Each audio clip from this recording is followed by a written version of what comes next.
Sırıtı 4 yılda 88 koyuq yeydiğim, bırak öyde etsanlı azraq pulu bilen tayyor oladigan Türk baklava qilishni öğütme degen emsi birlikte başlap gideyli. Bu öy ölçüm boğandıki men bekçi qımıdım 550 gram unnunkini qildim. Tuzumuzni silip 200 gram suyumuzning ustiga bir qo'shib achchiq suv bilan yug'urib olamiz.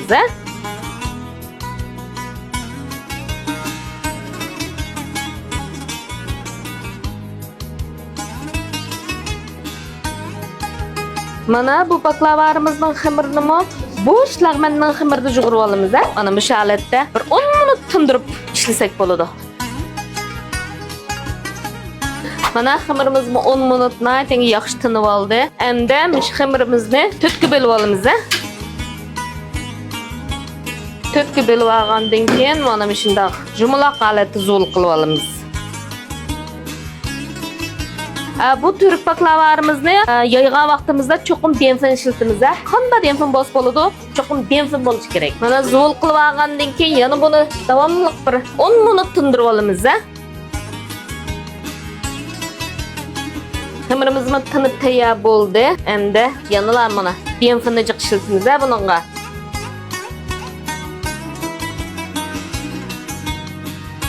Dikkat qildigan yeri shuki, ma bir qavat ximirni mana ustiga qo'yamiz. Shuninglik uchun buni ustiga demfinni naytenga buloq beramiz.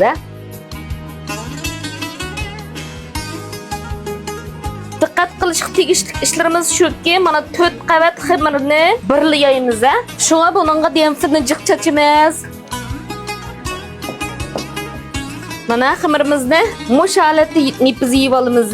Qaranglar, mana tegidan qo'lim ishlar ko'rinib turdi. Bu agar jonda demfinni qilmasak, ma ximirimiz manda chaplashgan holatda hargizmi so'ya olmaydi, birisidan. Qavat-qavatga seriq mayni beramiz. Ondan eng ustiga kelgan chog'da seriq may bermaymiz. Shunga buningga seriq mayni aymay berib olsak bo'ladi. Bek siz o'ylagandek mayliq chiqib ketmaydi manda issak.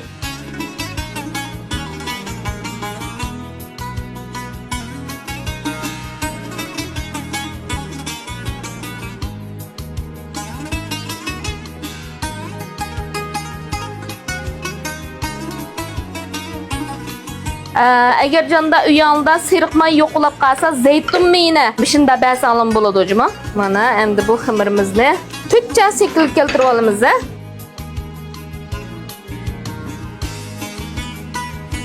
Endi mushalatda patnusqa qo'yib, mana ustini mana ishda xashu bilan yipib, benshanning muzlaydigan yerda 20 minut muzlatishimiz kerak. Mana bu ximirimizni tonglab aldık hazır. 20 minut tonlatib qo'ydik. Endi yanıla yeyib bunu nipiz holatga kelamiz. Mana işte yeyib olgandan keyin buningga yana qiyiq ketadi. Cho'rlarni suzib olamiz. Mana işte tutchas qilib kesib olamiz buni. Endi mana shunday kesib olgandan keyin orasiga suzmayib olamiz buni.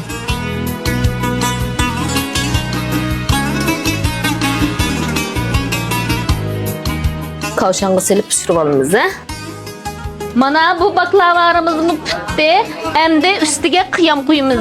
Bu bek moyum yeri. Kıyamını koygandan keyin shunda hujjuda bo'lib ketdi.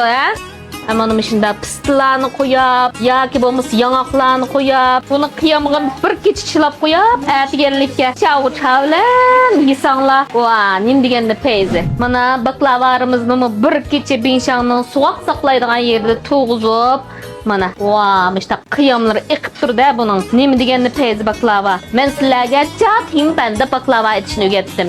Amsi darhol medilab etinglar. O'stan bo'yi